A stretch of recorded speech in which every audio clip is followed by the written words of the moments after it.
não é? Desde já agradecer a direção, irmão Claudivan e os demais, os irmãos que compõem este conjunto. Deus continue abençoando a igreja, aqui em nome de Jesus. Alegria poder estar com o meu dirigente, irmão Nivaldo Paulo. Deus continue abençoando ele aqui também na congregação de Bom Jesus. Amém, meus irmãos? Amém. Meus irmãos, como já foi dito por ele, vamos partir para a palavra de Deus. Eu já justifico aos irmãos se parar um pouco no decorrer da palavra. Eu venho me recuperando há outro dia de uma virose. A virose me pegou um pouco pesado e ainda sexta-feira o irmão Tarcísio perguntou se eu podia atender a escala. Eu disse, posso, estou me medicando e vou atender a escala, até porque essa programação foi avisada para mim desde o dia 21 de setembro, né? E a gente fez um esforço, mas estamos aqui para adorar o nome do Senhor Jesus. Tá bem, meus irmãos? Então vamos abrir a Bíblia, pedindo permissão ao nosso presbítero, irmão Nivaldo Paulo, no livro dos Salmos, os Salmos onde está o tema desta festividade, que é o Salmo de número 146. O tema está mais precisamente no versículo de número 2, como já foi aqui observado, e eu queria mais uma vez recapitular todo este salmo e, com a ajuda de Deus e a oração dos irmãos, trazer uma palavra da parte de Deus para a igreja nesta noite, em nome de Jesus. Salmo de número 146. Louvai ao Senhor, ó minha alma, louva ao Senhor. Louvarei ao Senhor durante a minha vida, cantarei louvores ao meu Deus enquanto viver. Não confieis em príncipes, nem em filhos de homens, em quem não há salvação. Sai-lhes o espírito, e eles tornam para a sua terra. Naquele mesmo dia perecem os seus pensamentos. Bem-aventurado aquele que tem o Deus de Jacó por seu auxílio, e cuja esperança está posta no Senhor seu Deus, que fez os céus e a terra, o mar e tudo quanto há neles, e que guarda a verdade para sempre, que faz justiça aos oprimidos, que dá pão aos famintos. O Senhor solta os encarcerados, o Senhor abre os olhos aos cegos, o Senhor levanta os abatidos, o Senhor ama os justos, o Senhor guarda os estrangeiros, ampara o órfão e a viúva, mas transtorna o caminho dos ímpios. O Senhor reinará eternamente. O teu Deus, ó Sião, é de geração em geração. Louvai ao Senhor. Amém, meus irmãos? O tema, como já foi dito, irmãos, está no versículo de número 2. Foi o versículo que os irmãos tomaram como tema dessa festividade. O salmista se expressa dizendo: louvarei ao Senhor durante a minha vida, cantarei louvores ao meu Deus enquanto viver. Esse salmo de número 146, irmãos, ele, como é observado pelos irmãos, ele formam os 5 salmos que já vem finalizando o livro com a mesma expressão no começo dos salmos, a expressão louvai ao Senhor, que os irmãos são bem ensinados aqui, sabem que no original hebraico a palavra é traduzida por aleluia. Então, passando para a Bíblia, ela é aplicada por louvai ao Senhor. Mas quando se lê aleluia, a gente está dizendo a mesma expressão. A gente está dizendo louvai ou louvado seja o Senhor.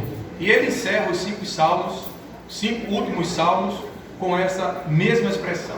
Mas não é essa a observação que queremos fazer, porque queremos aproveitar bem o tempo que nos foi facultado pelo nosso dirigente e focar no versículo de número 2, que é o versículo do tema que os irmãos escolheram. Mas a gente observa que o aleluia inicial deste salmo, como já foi dito pela tradução original do hebraico, ele usa o verbo no plural, até porque o salmista, ele convida todos a participar de seu cântico de louvor. Mas os irmãos percebem que a palavra ela é repetida no Salmo. Então, na repetição dessa expressão do Salmo, o convite, ele não é dirigido a todos. Mas se os irmãos voltarem a atenção ao primeiro versículo do Salmo, ele diz assim: louvai ao Senhor, ó minha alma. Louva ao Senhor. Então, a princípio, a gente já entende que o convite aqui, o salmista ele convida a sua alma para louvar o Senhor. Então, a princípio, a gente entende aqui uma adoração particular da parte do salmista. Eu preciso abrir um parêntese para explicar isso aqui, sem fugir do assunto e não tomar muito tempo. Os irmãos sabem que existe um conflito doutrinário, não doutrinário, corrijo, teológico, não é? Acerca da doutrina da alma e do espírito. Alguns teólogos ele partem para o sentido dicotômico, eles dizem que o homem é formado apenas de corpo e alma. Outros a tricotomia, que é corpo, alma e espírito. Eles dizem que alma e espírito, os dicotômicos, são a mesma coisa. A tricotomia, que é a doutrina que nós cremos, biblicamente, o homem ele é formado de alma, corpo e espírito. Paulo diz isso aos Tessalonicenses, dizendo que todo o vosso corpo, alma e espírito sejam plenamente conservados para o dia da vinda do Senhor. Os irmãos sabem muito bem que o corpo é este invólucro que nós temos, formado desde a gestação até o nascimento e vida. Os irmãos sabem disso. Explicamos, me lembro que um dia aqui, que o espírito é quem faz a ligação entre o homem e a Deus. É esse espírito humano que permite que nós tenhamos contato com o Espírito de Deus, com o Espírito Santo. Então esse Espírito que nos dá a liberdade de adorar. Por isso que quando Jesus ele conversou com a mulher samaritana no capítulo 4 de João, ele disse: olha mulher, ela tinha uma dúvida acerca da adoração, onde se deveria adorar. Ela disse: os nossos pais nos ensinaram que se deve adorar lá no monte. Já vocês, os judeus, dizem que é no templo onde se deve adorar.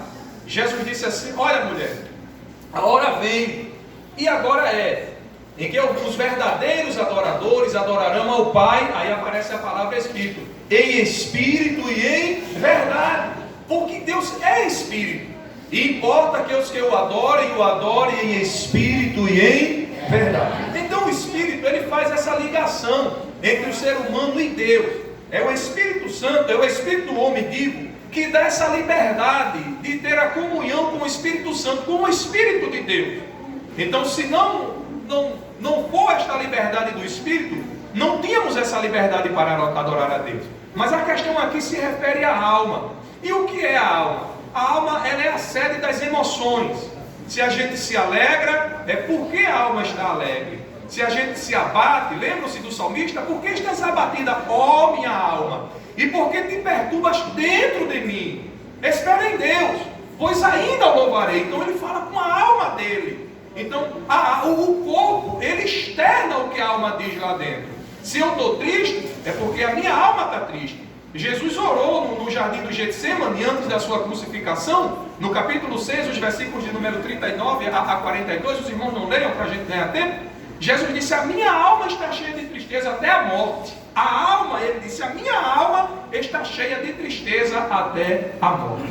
Então a alma, repito, ela é a sede das emoções. Se eu me alegro, quando os crentes dão glória aqui, é porque a alma está alegre. Às vezes você passa na rua e vê alguém cantando, alegre, sorridente, é porque a alma daquela pessoa está alegre. Então o corpo está externando o que a alma ela está processando lá dentro. E o salmista aqui ele diz assim, ó: louvai ao Senhor. E tem um ponto de exclamação aí. Então ele fala num tom de impulso, num tom de vibração. E ele diz assim: ó minha alma, louva ao Senhor. Ele está convidando a sua alma para louvar a Deus. Amém, meus irmãos? É esse o convite que todo crente tem que fazer quando vem para a igreja, quando passa daquelas portas para cá. É dobrar o joelho, orar a Deus e dizer: ó minha alma, louva ao Senhor. Porque quando a alma louva, o culto se torna um culto espiritual. Aí o Espírito entra em ação com o Espírito de Deus, e Ele responde do céu à terra, a sua presença é manifesta no meio do seu povo, e Deus opera de forma maravilhosa. Então, deu para os irmãos entenderem, irmãos? Então, ele convida a sua alma para louvar o Senhor. Então, temos aqui, portanto, um chamado para um louvor agora em conjunto.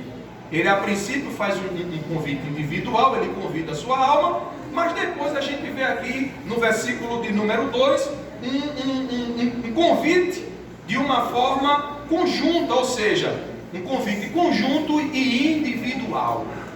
Às vezes os irmãos recebem a oportunidade para cantar e dizem assim: se os irmãos souberem o hino, podem cantar comigo.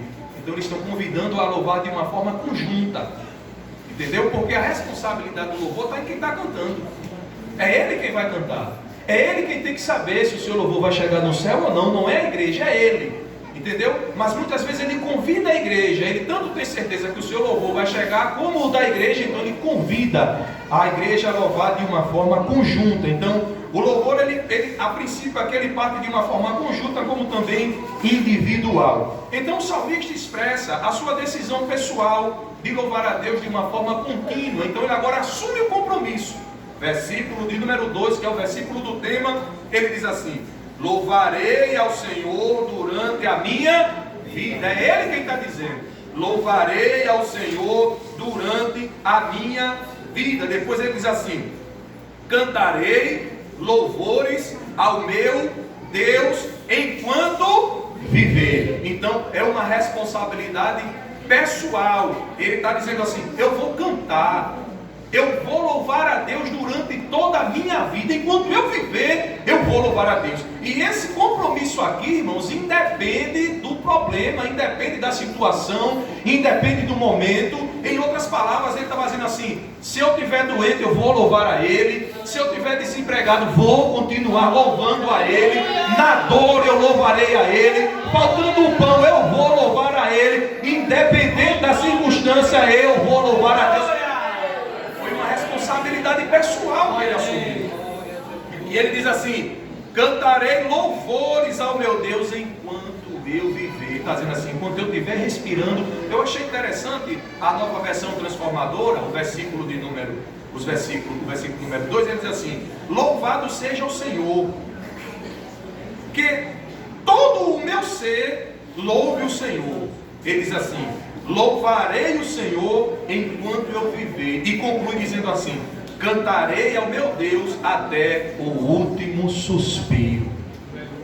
É isso que a versão transformadora, a nova versão transformadora, ela diz. Mas voltemos ao Salmo. Então, o salmista aqui, irmãos, ele está convidando a sua alma, mas também convidando a todos para louvar ao Senhor. Os irmãos sabem que o louvor, ele faz parte da adoração a Deus. Todo culto, ele tem o seu início com um louvor. O salmista diz que Deus habita entre os louvores de Israel. Então o louvor, ele faz parte da liturgia dos nossos cultos, do culto da nossa igreja. Faz parte, o louvor, eu sempre digo isso, ele prepara o ambiente para o povo receber a mensagem da palavra de Deus. É ele quem prepara o coração. Então é isso que o salmista, ele está dizendo aqui. O salmista, ele nos convida a louvar a Deus, irmãos. Louvar a Ele. Agora, por que louvar a Deus? Quando a gente vem à casa do Senhor, por que louvar a Deus? Qual o motivo de louvar a Ele? O louvor deve ser só para Ele. Por quê? É reconhecendo, louvando a Ele, louvar a Ele por sua grandeza. Eu estava estudando a Bíblia para trazer uma palavra nesta noite e vim ao Salmo de número 96. O Salmo de número 96, o versículo de número 4, mas eu quero ler do primeiro ao versículo de número 4 para a gente ter uma compreensão melhor. O salmista diz assim: cantai ao Senhor um cântico novo, cantai ao Senhor todos os moradores da terra. Versículo 2: cantai ao Senhor, bendizei o seu nome, anunciai a sua salvação de dia em dia, anunciai entre as nações a sua glória, entre todos os povos as suas maravilhas. O versículo 4: porque grande é o Senhor. Então, o primeiro motivo pelo qual nós devemos louvar a Deus é porque Ele é grande. Quando nós louvamos a Deus, em primeiro lugar, estamos reconhecendo a sua grandeza. Me permita dizer, irmão Nivaldo,